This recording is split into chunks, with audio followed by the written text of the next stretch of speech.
जय भवानी. हे बघ आता स्टेजवरची गर्दी कमी करा. स्टेजवरची पूर्ण गर्दी होता.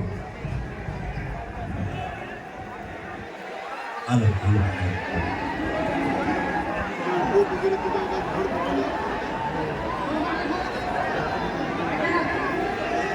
आपल्या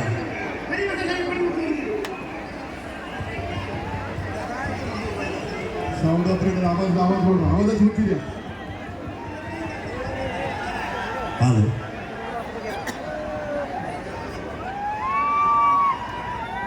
पुण्यवृत्ती आणि आपल्या कात्रज नगरीतील जमलेल्या माझ्या तमाम मराठा बांधवांना माझा आपल्याला पुढं कार्यक्रम आहे. शहरात आणि पुणे जिल्ह्यातल्या मराठ्यांची शक्ती ही राज्याला दाखवण्याची जबाबदारी आपल्या सगळ्या मराठा समाजाचा खांद्यावर. आपल्याला शहरामध्ये सगळ्यांना जायचं. माझी एक मुलगा म्हणून तुम्हाला एक विनंती.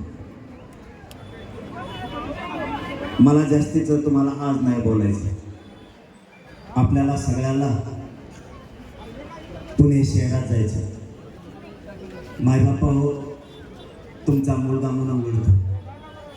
आज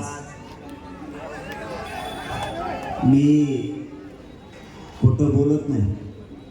आपल्या सगळ्याच कात्रजच्या नगरींना जाताना आहे ना, सगळ्यांना माहीत आहे. आपल्या सगळ्यांचं नाव माहीत नाही, त्यामुळे घेणार नाही, पण नाराज होऊ नका, कारण मी सगळ्या मराठ्यांचा मुलगा.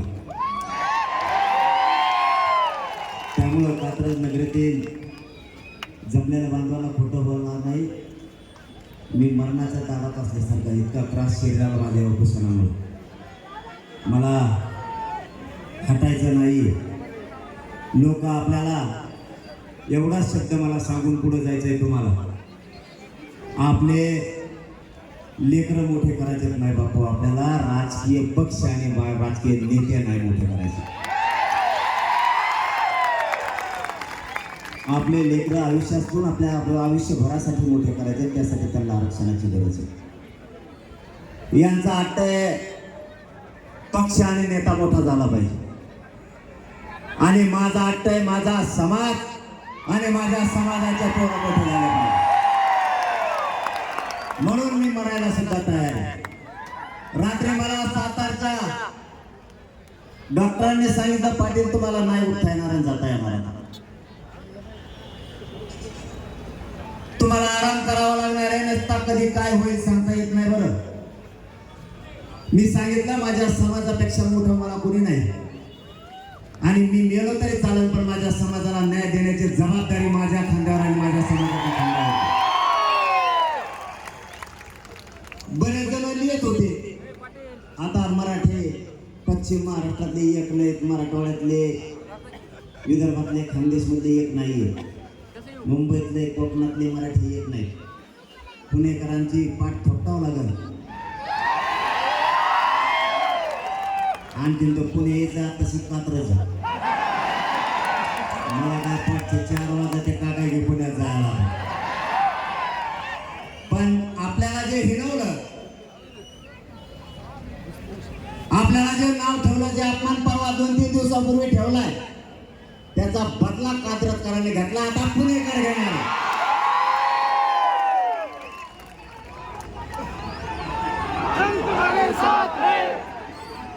अरे लय जाणार कात्रजचा नाही, कात्रजचा बुडी नाही यायला खाली. मी लय जाणार नाही जाणार.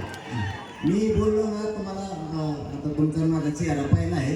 मी जर बोललो ना, ते करतो जितकं विचित्र प्राणी मी मराठातला. मी लय जणांना वाट दाखवणार आहे आणि दिलेला शब्द मी पाळतो. मला फक्त तुम्हाला एवढंच सांगायचं, आज 2-4 दिवसापूर्वी आपल्या समाजाला खूप हिणलंय, खूप नाव ठेवलंय. ह्यो समाज एक येत नाही किंवा साथ देत नाही. मायबापा सगळे कामं धंदे सोडून एकत्र राहायचंय आरक्षण मिळेपर्यंत. हटायचं नाही.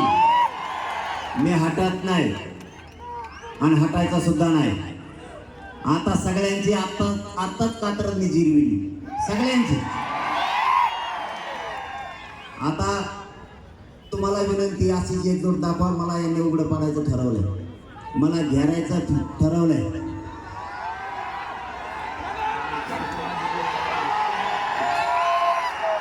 मला माहित आहे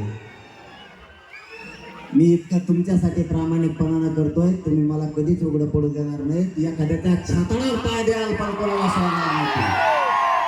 आणि आता ती वेळ आली, जवळ आली. आता ना काही होत्याकडे एकदा दोन म्हणणे आहेत मराठा समाजाची. पहिलं म्हणणं आहे पाडा. मला वाटतं ह्या बारीला पाडून टाकावं सगळे. आणि दुसरं म्हणणं समाजाचं एकदा मुंबईत चक्कर हाणून येऊ. बऱ्याच जणाला मुंबईतल्या माज आलाय आणि माज उतरायचं औषध मराठ्यांजवळ आहे म्हणून मुंबईत जायचं. आता माझी तुम्हाला विनंती आहे की आपल्याला पुणे शहरात सगळ्याच्या कात्रजच्या सगळ्या बांधवांना आता पुण्यात जायचं. एकाने मागं वळायचं नाही. काही जणांचं म्हणणं असतं तिकडं लय गर्दी आहे, गर्दीत नको. गर्दी तर करायची ना. मग गर्दी मराठी किती ताकदीने एकत्र आले ही दाखवायची वेळ आता आहे. अंतिम टप्प्यात आणि यांना सगळ्याला महाराष्ट्रातले जेवढे जेवढे माजलेले वळू येत नाही यांना कात्रजच्या घाटाने ढकलून दिले.